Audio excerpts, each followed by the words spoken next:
Tere, armsad sõbrad! Mul on hea meel tervitada siin tagasihoidlikus Kiviõli stuudios kahte armsat külalist, Urmas ja Inga või Inga ja Urmas, kuidas see õieti tuleks ütelda? Sobib mõlemad. Mõlemad variandid. Mõlemad variandid, Urmas ja Inga, Inga ja Urmas. Jah. Ja teie perekonna nimi on? Roosimaa. Roosimaa, jätkuvalt. Ikka. Aga siia nimeni me kohe jõuame, aga me alati oleme siis püüdnud, meil on nagu selline rubriik elust ja usust, et me hakkame siis kohe niimoodi hakkame usust peale.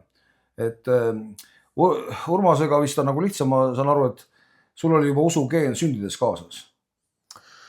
Jah, kuidagi juhtus niimoodi, et sündisin perekonda, kus vanemad olid ja siiamaani on Kristuses, et usklikud ja selline perekonnast niimoodi ma sirgusin. Sinu isa on üks juhtivaid Uue Testamendi nagu teadjamehi või kuidas eesti keeles oleks, nagu see professor kõlab kuidagi mitte nii ilusasti võib-olla? No, eks ta professor on ka muidugi. Ei, seda kindlasti, aga kuidas see eesti keele sõna võiks olla selle koha kohta? Usuteadlane võib-olla isegi, jah, et ta on tõesti eriti Uut Testamenti päris pikalt uurinud ja õppinud seda ja nüüd õpetanud ka aastakümneid. Aga sinu vanaisad, vanaemad olid ka usus? Jah. Et mõlemalt poolt nii isa vanemad kui ka emapoolsed vanemad ja vanavanemad olid ka kristlased. Ja nemad elasid siis?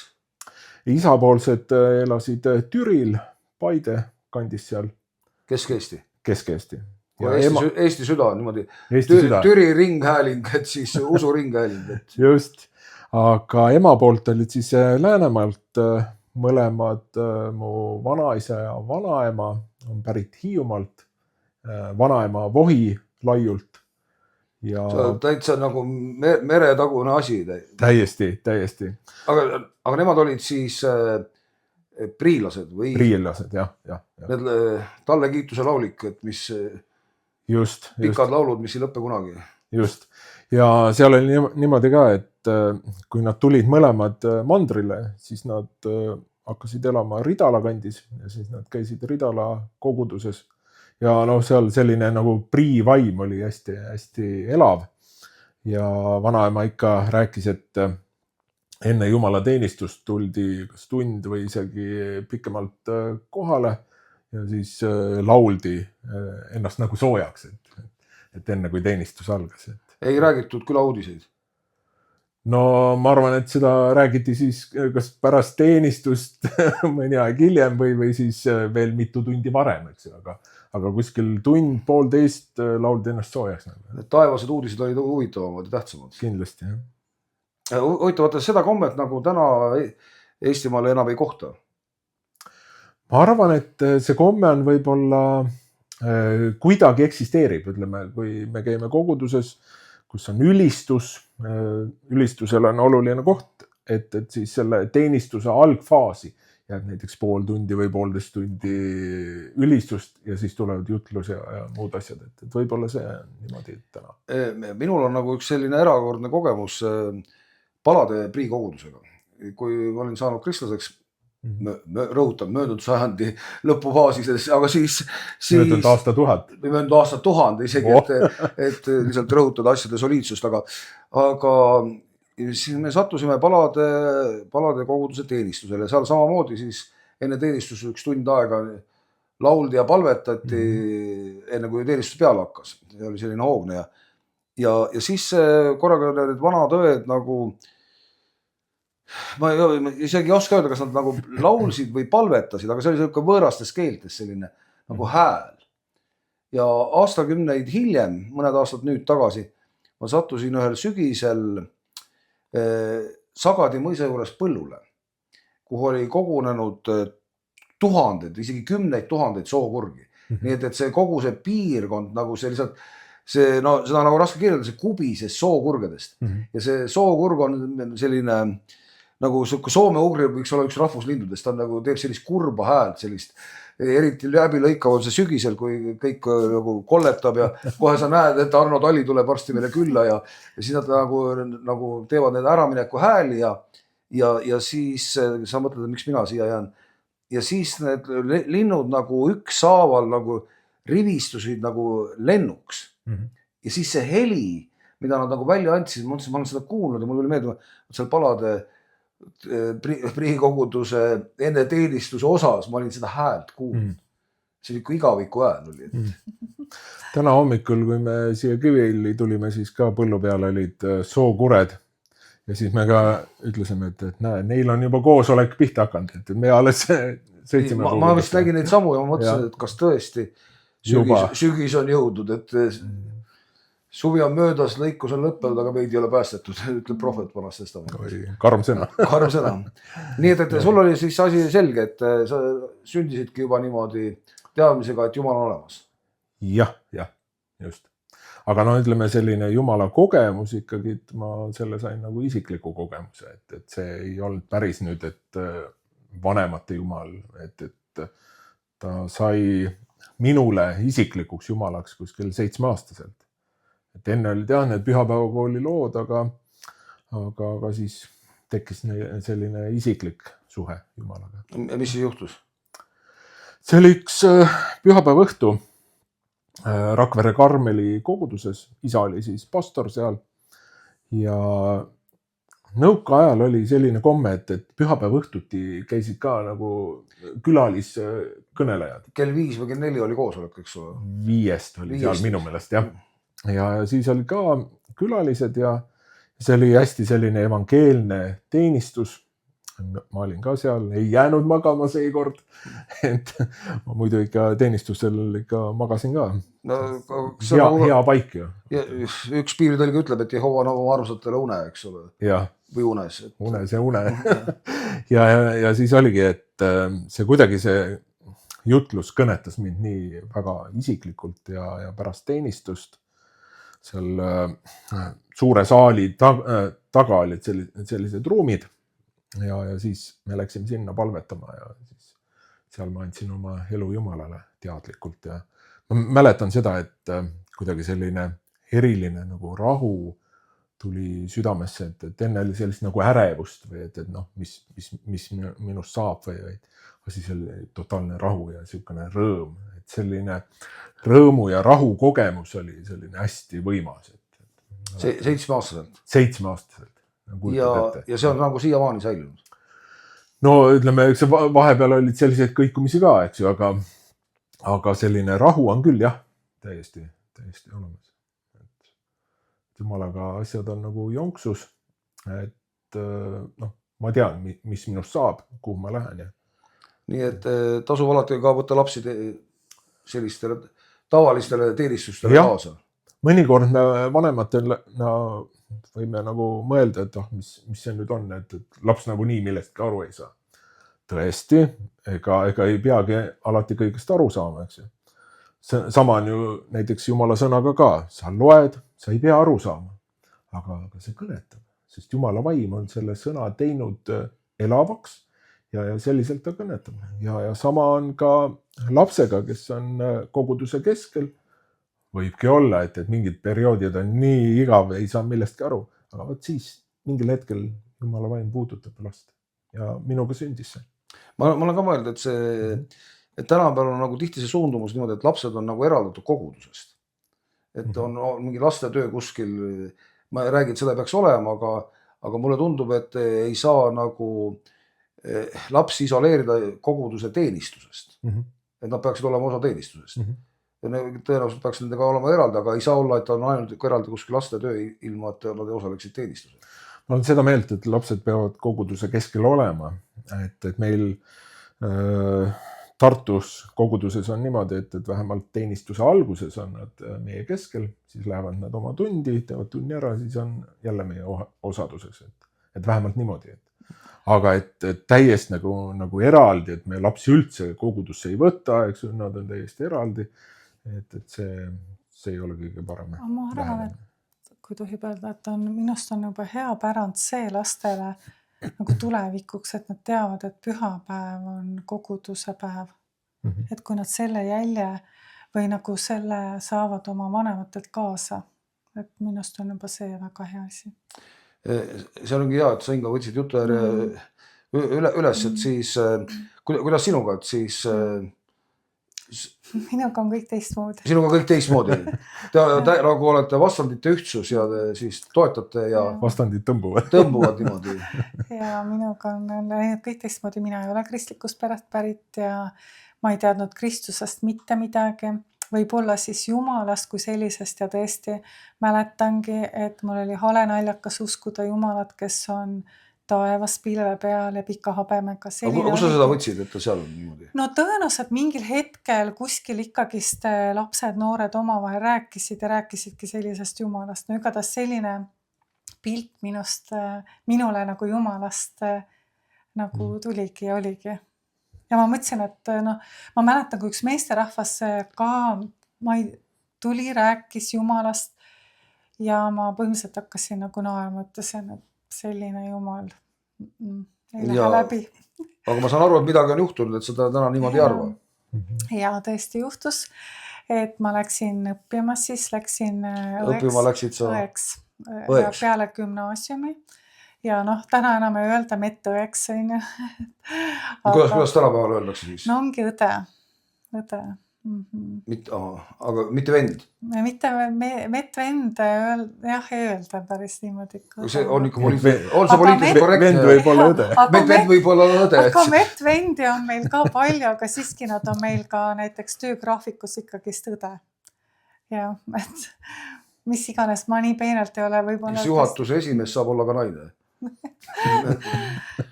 Siuksed põnevused.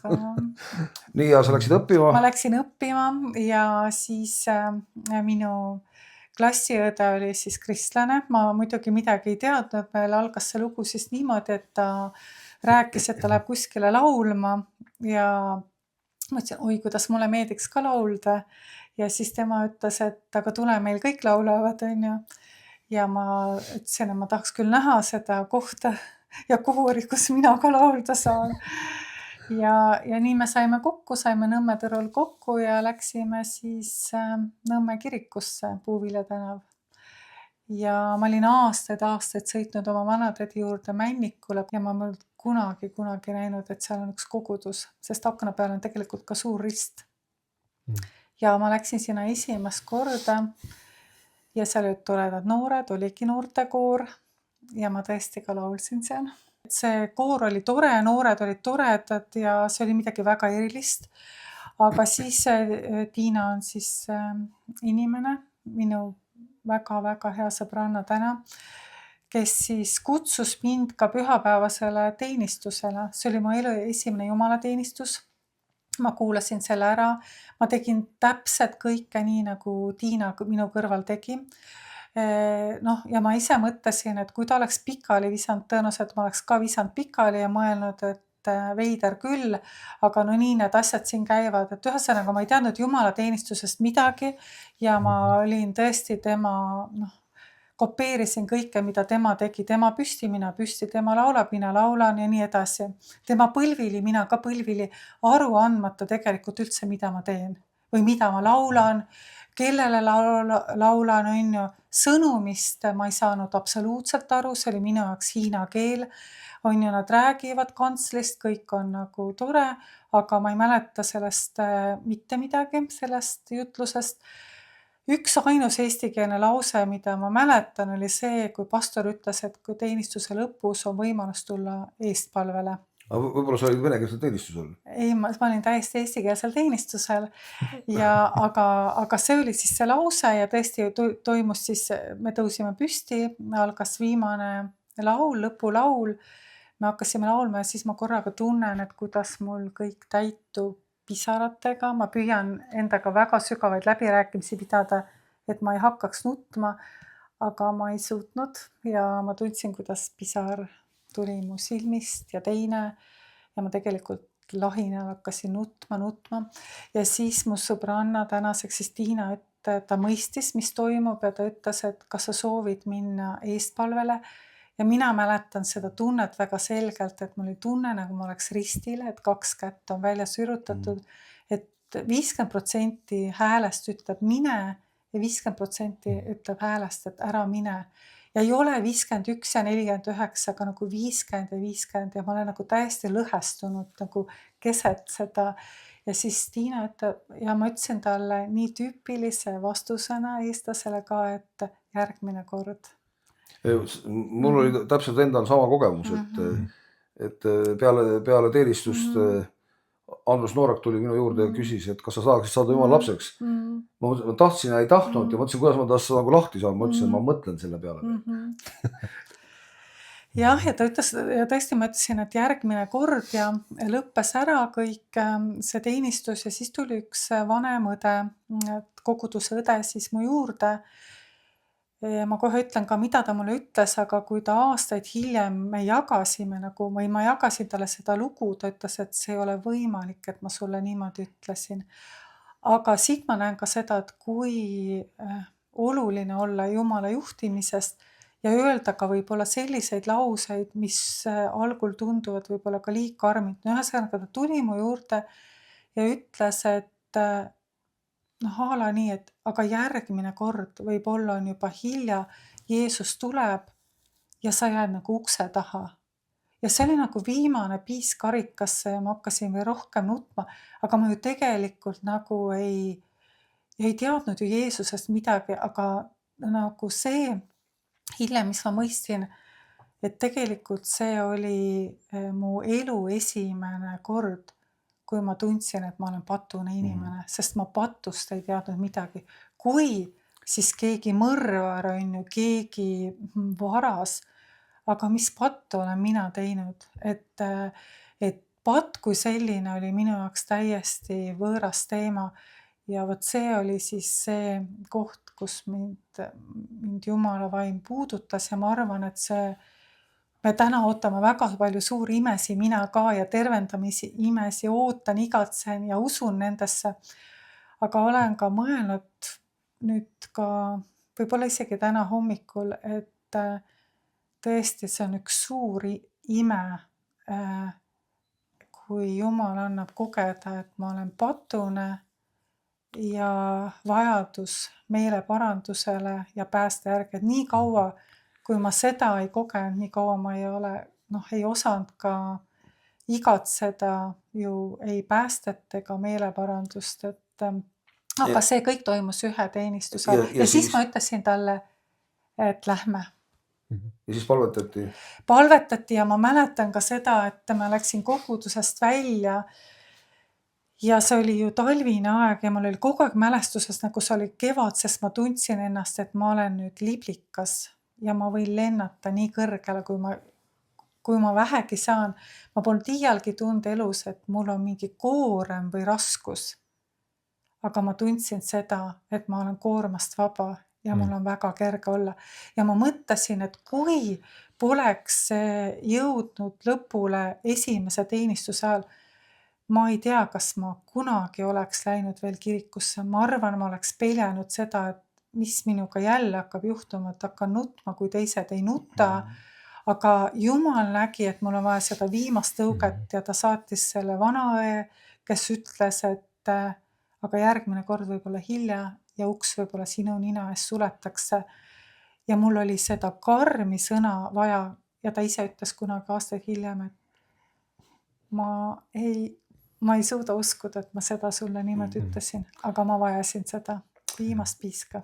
Tänu Jumalale siis inimeste ees, kes on tundlikud ja ei mõtle kaksipidi ka häbene. Aga siis läksid aastad ja ühel hetkel täna te istute siin koos pingi peal. Kuidas see siis juhtus? See juhtus aastal 97. No tegelikult Urmas läks seminari õppima ja Nõmmelt oli meil oli väga lahedad noored, Nõmmelt oli Ilmar, kes läks ka seminari õppima ja nii me noored hakkasime läbi käima. Ja siis mingil hetkel, mingil hetkel jäi mulle Inga silma. Torkas silma või jäi silma? Jäi ja torkas ka. Mina ei torkanud teda silma. Nagu väga ei saanud enam mööda vaadata. Ja siis kuidagi kuidagi see hakkas pall veerema. Ja 98. aasta juulis siis me abiellusime. Et saab nüüd 28. 28 aastat. 28 aastat. Seda ei olegi nii vähe. See oli nagu eilne päev. See on nagu eilne päev, eks ole. Aeg on väga kiiresti läinud, et täna te elate siis Tartus. Tartus, jah. Teenite Saalemi koguduses. Just. Mind on nagu alati huvitanud üks küsimus, et meil on Eestimaa on selline pisikene suhteliselt. Gloobuselt ei ole isegi näha, eks ole. Aga oleneb gloobusest. Oleneb gloobusest, jah. Et võib-olla Tootsi gloobusel vist oli märgitud, aga see oli punane. Muidugi täna ei ole see poliitkorrektne enam. Aga sina oled üles kasvanud Virumaal, Urmas. Ja Inga, sina oled Tallinnas üles kasvanud. Siis te oled elanud mõnda aega Tallinnas ja siis Tartus. Kas see on nagu vahe inimestel Tallinnas ja Tartus? Ma arvan, et väike vahe vist on. Kasvus? Mitte kasvus, võib-olla selline nagu elu mentaliteet või et Tallinnas on rohkem võib-olla selline business first, et kuidagi selline äri ja kõik selline edukus. Mammon võib-olla, aga selle vahe tegemine ka nüüd nii lihtne enam ei ole, et ega see Tartu on ka suur linn. Aga näiteks liikluses on vahe, et Tallinn on selline närviline minu meelest, et Tartus saab rahulikumalt sõita. Kas sa pead silmas usuinimesi? Mina näiteks oleks öelnud vastusena, et mina inimestest nagu ei näe nagu vahet, ma mõtlen just ka koguduse, me olime Nõmmel ja siis ma nagu lihtsalt kogudused on erinäolised, aga see ei ole mitte Tallinn ja Tartu, et seda võib olla Võrus ja Kiviõlis, et aga inimene on loomult küll liikluses tõesti nagu see on vahe. Muidugi ütleme, mis puudutab nagu usuinimesteks. Et seal ikkagi see töö, mida Jumal inimesest teeb, et kuidagi on see ikkagi niimoodi, et sa lähed Tartus kogudusse või Tallinnas, Jumala vaim on seal. Et sa saad aru, et oled ühe isa lapsed. Et eriti näiteks seda mina oma elus kogesin, kui ma olin kaitseväes ja siis pidin ka käima erinevates paikades ja kus oli nagu usurahvast. See oli täiesti teistmoodi ka. Saad kohe aru, et kuidagi Jumala vaim on seal. Kui sa räägid just kaitseväes või siis kogudustes? Ütleme kaitseväes, jah. Kaitseväes usuinimesi. Saad aru, et me oleme vaimus ühtsed.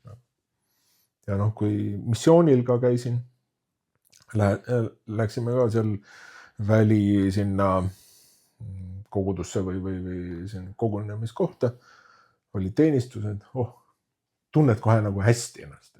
Aga need teenistused olid siis eesti keeles või inglise keeles? Inglise keeles. Poolest asjast aru ei saanud, aga see vaimuühtsus oli niivõrd kogetav, et need on minu õed ja vennad, et väga hea oli. Sa räägid nagu Albert Schweitzeri isa oli ju kirikuõpetaja siis Šveitsis ja tema koguduses käis üks mees, kes ei kuulnud hästi, aga ta oli igal teenistusel kohal. Ja siis keegi küsis ta käest, et miks sa käid, et sa ju ei kuule midagi. Kuidagi talle see sõnum, küsimus esitati talle ja siis ta naeratas selle peale, et aga pühade osadus. Aga pühade osadus. Nii et sa nagu ei tee vahet pühade osadusel põhjas või lõunas Eestis? No ütleme, temperamendid on nagu erinevad, ütleme, kui tulla näiteks ka siia Kiviõlli, siis teenistus kestab 3 tundi või 3,5 tundi, minu meelest keegi ei nihele, eks. Aga kui sa oled näiteks Tartus mingis koguduses ja 1,5 tundi on, siis aga see on natukene nihelema ja vaatad, et oi, buss läheb ära, et umbes niimoodi, et sutikene on nagu vahe. Kui ma olin, minu abikaasa tegi mulle jõuluteks kingitus üks aasta ja ta ostis mulle pileti ja ma läksin kuulama Eduard Rjazanovi loengut Naised Vene impeeriumis. Ja see oli siis Nordea kontsertmaja, seal on 2000 inimest või palju sinna mahub. See loeng kestis vist 6 tundi umbes. Ja keegi ei läinud vahepeal kuhugi. Kõik kuulasid haudvaikselt, vahepeal oli küll üks paus seal niimoodi, et aga kõik istusid ja mõtlesin, kuidas saaks kogudusse niimoodi, et kõik kuulavad, üks mees, ta isegi ei laulnud ega tantsinud, ta ainult rääkis, et aga kõik hoolega kuulasid. Sa natuke mainisid ka siis missioonidest ja sa oled lisaks siis pastorile ka olnud kaplan. Ja ma olen jah kaitseväes olnud kunagi jah. Lõpetasin 10 aastat tagasi. Ja Inga töötab meditsiinis. Et kus see nagu läheb rohkem nagu jumala imet tarvis, kas meditsiinis või sõjaväes? Ma arvan, et mõlemas kohas on vaja jumala imet. Ma pigem isegi siin täiesti käigult ütleksin, et meditsiinis on jumala imet rohkem vaja. Kui mõelda näiteks Tartu Ülikooli kliinikumi peale, kus seal, ma ei tea, mitu patsienti seal majas on korraga. No, äkki on 1000 või? Lamab seal või mitte ei lama või käib läbi näiteks päevas. No, et nad seal ellu jääksid ja terveks saaksid. Minu meelest see on väga, väga suur jumala ime. See kõik, millises keskkonnas me elame, millised igasugused haigused ja bakterid ja igasugused sitikad, satikad mõjutavad meid. Tegelikult see on jumala ime, et see kõik nagu toimib ja me tavaliselt ei mõtle selle peale. Et mingisugune pisikene puuk ammustab, sealt läheb mingisugune viirus sisse, eks, see murrab maha, eks. Aga minu jaoks on jumala ime see, kui see viirus ei hakka toimima, et jumala kaitse on peale. Et see on juba jumala ime, et mis nurga alt me asju nagu näeme, eks. Minu meelest meditsiinis on seda imet väga, väga palju. Ja ükski ravim ei toimiks, kui jumal ei oleks loonud sellise nagu seaduspärasuse või et see keemia toimiks, eks. Sa võid süstida igasuguse asju sisse, aga kui jumal ütleb, et see ei toimi, siis see ei toimi.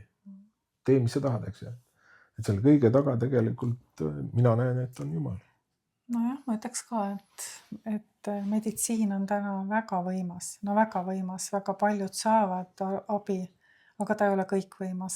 Et tõesti jumalal on lõppsõna öelda kõige üle ja ma olen ka mõelda nähes nii palju nagu häda ja viletsus ja teades, kui habras on elu ja nagu mitte millestki korraga inimestel on nii suured mured või ta tuli nagu eile nagu teadis, et ta on terve ja täna on ta nagu surmalaps, tal ei olegi nagu mingit lootust. Siis ma vahest olen mõelnud, et meditsiinis töötades on väga suur ime, kui sa usud, et jumala imedesse ka nagu just ka tervendamise osas, et ma olen nagu tänulik, et seda valu on palju, aga mul see usk jumala imedesse ka haiguse osas, et ta on tervendaja, on siiski säilinud ja ütleme nii, et ta võiks alati olla muidugi suurem, aga õnneks ta ei ole nagu et ma ei saa öelda, et teda üldse ei ole. Ma usun ikka. Ma mäletan, Urmas, sa rääkisid ühte tunnistust, et sa olid Afganistanis missioonile just minemas, eelnev vahetus või rühm, kes oli olnud, eks ole, seal oli kandnud suuri kaotusi. Oli jah. Ja siis, kas oli 3 hukkunut ja palju haavatud seal oli siis selles eelnevas rühmas? Seal oli jah, ütleme katkiseid oli ikka väga, väga palju. Ja siis oli teie kord minna ja siis seal nagu mingisugune ebausk on ka, et seal oli vaatasid, mitu Eesti lippu kaasa võetakse, et mitu siis tuleb mitte omal jalal tagasi sealt, eks ole, aga sa rääkisid, sa palvetasid kõige selle olukorra pärast ja võib-olla natuke lühidalt räägid meie vaatajatele sellest olukorrast. 13. missioon või Eestile või? Vähemalt meie üksuse või kontingendi no järjekorra number oli 13. no, õnnenumber, puhas, laki, Yes, eks ju. must kass oli sümboliks teil tõele. Et me kõik olid nii suured usklikud ja tõesti meile ennustati, et veel suvine rotatsioon oli ka, eks ju, et siis oli alati oli neid katkiseid hästi palju ja langenuid, eks ju, et ja noh, mina kui kaplan lähen eks üksusega kaasa. Ja noh, eks ma pabistasin küll, sest no ikka vaata, kui mingi õnnetus juhtub või halvasti läheb, ikka Jumal saab ju pihta, eks ju. No kus su Jumal siis oli? Miks Jumal ei teinud? Ja miks Jumal ei kaitsnud, miks ta ei teinud? Miks Jumal uputus Estoniale parvlaeva? No ja neid küsimusi on nii, et taevani, eks ju. Ja oligi. Ja iga kord, kui üksus läks Eestist välja, siis seal lennujaamas lehva tehti ja seal ministrid ja kaitseväe juhatajad kõik pidasid tähtsaid kõnesid ja siis anti 1 minut kaplanile ka, kes kaasa läheb. Jumala esindajal 1 minut, aga siis ta vastutus on kõige eest tema peal. No just täpselt. Ja ma teadsin, mul on 1 minut öelda midagi. Mõtlesin, no vaikida pole ka nagu mõtet, aga mitu nädalat mõtlen, no mida ma ütlen, et peab ju olema mingi sõna, eks ju, et niisama lolli juttu ei ole mõtet rääkida, see on nii tõsine hetk. No ei tule, palvetan, no ei tule. No. Aga siis need päevad aina läksid lähemale ja siis ma sain Jumal käest, et loe Eesti hümni. Et seal on 1 salm. See üle Jumal valvaku. Just, see 3. salm. Minu meelest selle hümni kõige tähtsam salm.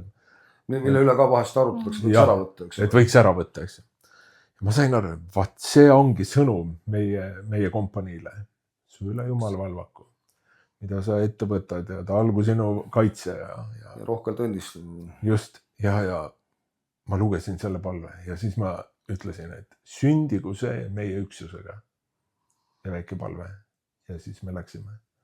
Ja tõesti, see sündis. Kui sa praegu räägib, ma kohe nagu tunnen, et nagu püha vaimul, et see räägib. Just. See nagu räägib mitte ainult selle üksuse, vaid terve meie maa üle. Just täpselt. Sündigu niimoodi.